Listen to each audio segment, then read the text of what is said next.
သာဝတိမြို့မှာတောင်ယာလုပ်ပြီးတော့စားတော့တဲ့ပုံနာကြီးတယောက်ရှိတယ်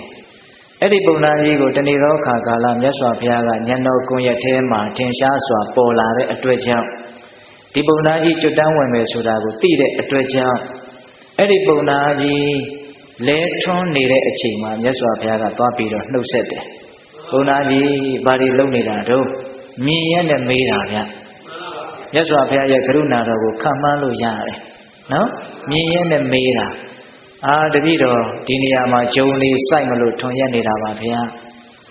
အဲ့ဒါနဲ့အဲ့ဒီဂျုံလေးပြိုးပြီဆိုတော့လေမြတ်စွာဘုရားကပုံနာကြီးဘာတွေလုပ်နေတော့သွားမေးတာအဲ့ဒီဂျုံမင်းလေးတွေကြီးလာပြီဆိုတော့လည်းပဲမကြမြတ်စွာဘုရားကသွားမေးတော့ပုံနာကြီးကထင်တယ်တဲ့ယဟန်ဂေါတမငါစီကတစုံတစ်ခုရခြင်းလို့လာရှာတာနဲ့တူတယ်ဒီဂျုံငင်းကြီးတီးလာပြီရိတ်သိမ်းလာပြီဆိုရင်ငါယဟန်ဂေါတမကိုထိုက်တဲ့လောက်တော့ပေးမှတော်မယ်လို့သူကစဉ်းစားတယ်တဲ့မြတ်စွာဘုရားကိုသူ့စီလာတာကိုရခြင်းလို့လာတယ်ထင်တာပုထုဇဉ်တွေဟာတော်တော်လည်းပဲရေရကောင်းတယ်ဘုရားကရခြင်းလို့လာတာလားပေးခြင်းလို့လာတာလားပေးခြင်းလို့လာတာပေးခြင်းလို့လာတာဟုတ်လားတစ်ချိန်မှာသူတောကပရိဒေဝတွေအကြီးအကျယ်ဖိစီးတဲ့အခါမှာအဲ့ဒီတောကပရိဒေဝတွေကိုပျောက်ငြိမ်းစေတဲ့အဖိုးမဖြတ်နိုင်တဲ့သူတော်ကောင်းယရနာကိုသူ့ကိုပေးမလို့မြတ်စွာဘုရားကယဉ်ပြီးအောင်အရင်မိတ်ဖွဲ့တာအဲ့ဒါလို့နဲ့ပုံသားကြီးကလည်းပဲနူးညံ့တဲ့စိတ်တော်ရှိပါတယ်ဒီဂျုံငင်းကြီးရိတ်သိမ်းရင်တော့ယဟန်ဂေါတမမှုပြုတဲ့တန်ဃာတော်တွေကိုငါပေးအောင်မယ်အဲ့ဒါလို့နဲ့သူစိတ်ကူးတွေရင်ဂျင်ဘင်းကြီးကလည်းတကယ်မှမှဲ့ဝင်ပြီးတော့အကျယ်ကြီးဘယ်နှတင်းရမယ်ဘာတွေလုပ်မယ်အဲ့ဒါလို့နဲ့မနေ့ဖြန်ခါမှာရိတ်တော့မယ်ဆိုတော့ဒီကနေ့လိုညမျိုးမှာအရှိရဝတီမြင့်ရဲ့အထက်အကြည်ရက်မှာမိုးကသီးထန်စွာရွာတယ်အထက်အညာရက်မှာအဲ့ဒါလို့ရွာတော့အဲ့ဒီအရှိရဝတီမြင့်ဟာညာတွင်းချင်းကြီးတယ်ဘုန်းဘာမှမသိဘူးအဲ့ဒီကြီးလာတဲ့ကြီးတွေကတရိပ်ရိပ်တက်ပြီးတော့သူ့ရဲ့မှဲ့ဝင်းနေတဲ့ဂျုံဝင်းကြီးကိုအကုန်လုံးတိုက်ပြီးတော့စားသွားတာ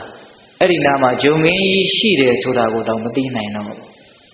အဲ့ဒါမနဲ့တင်တော့ဘုရားကြီးကသူ့အိမ်ကနေထားလာတဲ့ဂျုံရိပ်မယ်ပေါ့ဂျုံဝင်းကဘယ်နာနေမှတော့မှန်းလို့မရတော့ဘူးအဲ့ဒီမှာသူအကြီးအကျယ်စိတ်ဆင်းရဲတယ်ယဟန်ဂေါတမကိုလည်းငါပေးအောင်မယ်လို့မှန်းထားတာခုသူများပေးဖို့နေနေတာကငါတော့ဘာမှမရတော့ဘူးဆိုပြီးတော့တခါတည်းအိမ်ထဲကိုဝင်အိတ်တယ်အဲ့ဒီအချိန်မှာမြတ်စွာဘုရားကအိမ်ကိုကြွလာယဟန်ဂေါတမကြွလာတယ်လို့သတင်းစကားပုံနာကြီးကြားတော့ပုံနာကြီးကအင်မတန်စိုးရိမ်တဲ့တောကပရိဒေဝဖိစီးနေတော့မြတ်စွာဘုရားကိုထွက်ပြီးတော့မတွေ့နိုင်ဘူးအဲ့ဒါနဲ့အဲ့ဒီယဟန်ဂေါတမကငါမိတ်ဆွေပါအိမ်ထဲကိုပင့်ခဲ့ပါအိမ်ထဲကိုခေါ်ခဲ့ပါပေါ့အရက်လို့ပြောအဲ့ဒါနဲ့မြတ်စွာဘုရားအိမ်ထဲကြွလာတော့မြတ်စွာဘုရားကပုံနာကြီးပင်မှာတော့ဂျုံငင်းကြီးပျက်စီးလို့စိုးရိမ်တဲ့စိတ်နဲ့အိယာတွေကမထားနိုင်ဘူးအဲ့ဒါလို့ဆိုခေါ်ခဲ့ပါဆိုတော့ပုံနာကြီးကိုပွေယူလာရတယ်စောစောကအကောင်းစားနော်သူ့ရဲ့စီးစိမ်ဒါလေးကိုအားကိုးပြီးတော့ထားရတာအဲ့ဒါလေးပျက်စီးသွားတော့သူ့မှာဆုပ်เสียအကန့်စရာဘာမှမရှိတော့အများကြီးသူခံစားရတာပေါ့အဲ့ဒီမှာမြတ်စွာဘုရားကြီးကိုပွေချီလာတော့မြတ်စွာဘုရားကတကားကြီးစိုးရိမ်ခြင်းကြောင့်ဒီဂျုံတွေကပြန်ရမှာလားလို့မေးတာစကားကတော့မြတ်စွာဘုရားကအဓိပ္ပာယ်ရှိတာကြီးပြောတာဗျစိုးရိမ်ခြင်းကြောင့်ပြန်ရမှာလားဒကာဓမ္မတို့ဦးဇင်းတို့တွေတခါတလေတစုံတစ်ခုပျက်စီးသွားရင်တစုံတစ်ခုစိတ်တိုင်းမကြရင်စိတ်ထဲမှာစိုးရိမ်တဲ့သဘောမဖြစ်ဘူးလားဖြစ်ပါဘူးအဲ့ဒီအချိန်မှာဒီမွေးကုန်းလေးမေးဖို့ဒီလိုစိုးရိမ်လို့ငါဖြစ်ချင်တာတွေဖြစ်လာမှာလားပျက်စီးသွားတာတွေကပြန်ရမှာလားဆိုလိုတာကစိုးရိမ်ခြင်းမှာဘာအကျိုးမှမရှိဘူးဆိုတာကိုပြောတာတသက်မဲ့စိတ်နှလုံးကိုလောင်မြိုက်တာပဲရှိတယ်ဒါတွေပျက်စီးသွားလို့စိုးရိမ်နေုံမျှနဲ့လည်းဘာမှလည်းရလာတာမရှိအဲ့ဒီမှာတပည့်တော်ဒါတွေကတော့ပြန်မရတော့ပါဘူးခင်ဗျာအဲ့ဒီမှာမြတ်စွာဘုရားကတခါကြီးအဲ့ဒါလို့ဆိုရင်ဒီစိုးရိမ်ခြင်းဟာဘာကြောင့်ဖြစ်တယ်လို့ထင်လဲတဲ့အကြောင်းတရားကိုမေးတာနော်မေးတော့တပည့်တော်မသိဘူးတဲ့ကိုစိုးရိမ်နေတာကိုဘာလို့စိုးရိမ်နေတယ်ဆိုတာကိုသိတယ်လားမသိဘူးတဲ့မသိတော့မြတ်စွာဘုရားကအဲ့ဒါလို့ဆိုရင်ငါပြောပြမယ်ဆိုပြီးတော့စိုးရိမ်ခြင်းရဲ့အကြောင်းတရားတဏှာယဇာယတိသောကောတဏှာယဇာယတိဘယံ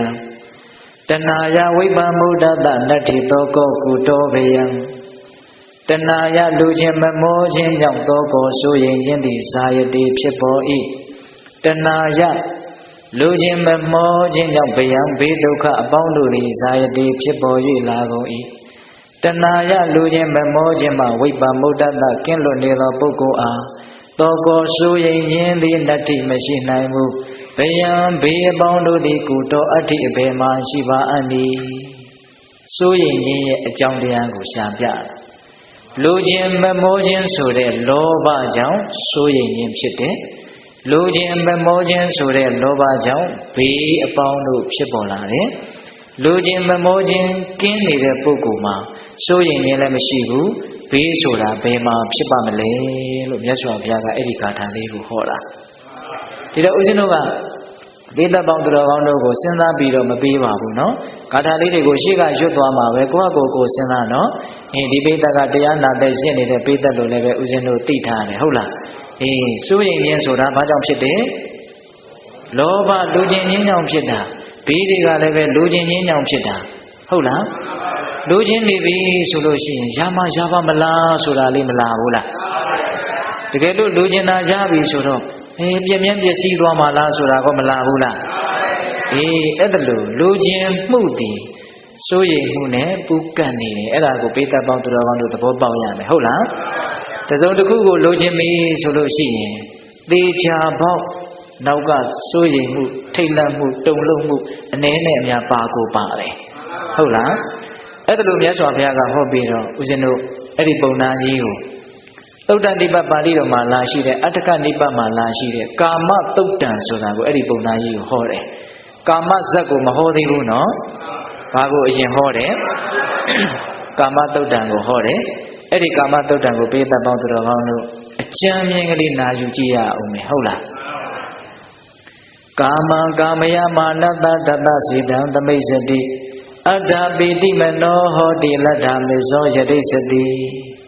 ကာမံကာမကိုကာမယမာနတလိုလားတောင့်တ၍နေသောတတ္တထိုပုဂ္ဂိုလ်အားတံကာမံထိုကာမတို့သည်စေသမိတ်စတိအကယ်၍ပြည့်စုံ냐အံမေဇောထိုကဲ့သို့ကာမနဲ့ပြည့်စုံနေသောတတ္တဝါတို့သည်ယတိစတိတန်လတ္တာလူကျင်တာကိုရတဲ့အတွက်ကြောင့်သူမနောဝမ်းမြောက်ဝမ်းသာသောစိတ်သည်အတ္တဟောတိဖြစ်မှတေချာပေါက်ပဲတတ္တဝါတူတယောက်အနေနဲ့ကာမဂုဏ်တွေကိုရခြင်းနဲ့ဇီဝဥစ္စာအကုန်လုံးသက်ရှိသက်မဲ့ကာမဂုဏ်အာယုန်တွေကိုရခြင်းနဲ့ရခြင်းလို့ရပြီပြည့်စုံသွားပြီဆိုရင်အဲ့ဒါတေချာပေါက်အဲ့ဒီတတ္တဝါမှာဝမ်းသာတဲ့သဘောစိတ်တိုင်းကြတဲ့သဘောကျဉ်တ်တဲ့သဘောတေချာပေါက်ဖြစ်မယ်တဲ့ဘာမှမဆန်းပါဘူးဒီတရားလေးကဒါပေမဲ့နောက်ပြောမှာတွေကိုပေါ်လွင်ထင်ရှားစေခြင်းလို့မြတ်စွာဘုရားကရိုးရိုးလေးကစပြောတာဆိုလိုတာကကိုလိုချင်တာရပြီဆိုရင်တတ္တဝါတွေမှာဝမ်းသာတဲ့သဘောတေချာပေါက်ဖြစ်ကိုဖြစ်တယ်တဲ့ဒီကမာကြီးတွေကိုလိုချင်တာရပြီကိုလိုချင်တာဖြစ်ပြီဆိုရင်ဝမ်းမြောက်တဲ့သဘောကြည်နူးတဲ့သဘောတေချာပေါက်ဖြစ်ကိုဖြစ်တယ်အဲ့ဒီဝမ်းသာတဲ့သဘောကြည်နူးတဲ့သဘောကဆင်းရဲဖို့အရှိန်ယူနေတာဆိုတာကိုထင်ရှားစေတယ်လို့သူ့ကိုအရင်ပြောတာအလကားကြီးကြည်နူးနေရတာမဟုတ်ဘူးအလကားကြီးဝမ်းသာနေရတာမဟုတ်ဟုတ်လားအဲ့ဒီဂါထာလေးမြတ်စွာဘုရားစဟောတယ်နော်လူကျင်တာရပြီဆိုရင်တေချာပေါက်ဝမ်းသာကြမယ်ဟုတ်လားကာမံကာမယမာနတတတစေတံသမိတ်စတိအတ္တပိတိမနောဟောတိလတ္တမေဇောယတိစတိတတ္တစေကာမယာနတ္တသန္တဇာတတ္တသန္တုနောဒေကာမိပရိဟာယန္တိတံလဝိဒောဝရုပ္ပတိလာပြီဒုတိယဂါထာဘာပြောလဲဆိုတော့သန္တဇာတတ္တလူချင်းမမောခြင်းသန္တတွေအမြဲတမ်းဖြစ်၍နေသောကာမယာနတ္တကာမဂုဏ်ဒီဟုသောယင်ကိုအမြဲတမ်းစီး၍နေသောတတ္တထိုပုဂ္ဂိုလ်အားဒီကာမထိုကာမတရားတို့သည်စေပရိဟာယန္တိအကယ်၍ဆုံးရှုံးပျက်စီးကုန်냐အံဟောသောတရုံကပြည့်စုံလို့ဝမ်းသာနေတဲ့တတ္တဝါနော်အဲ့ဒီတတ္တဝါလိုချင်တဲ့ဆန္ဒတွေကလည်းအမြဲတမ်းရှိတယ်ဆန္ဒတွေအမြဲတမ်းပါလေရှိနေတယ်မြတ်စွာဘုရားကကာမကိုယင်တစည်း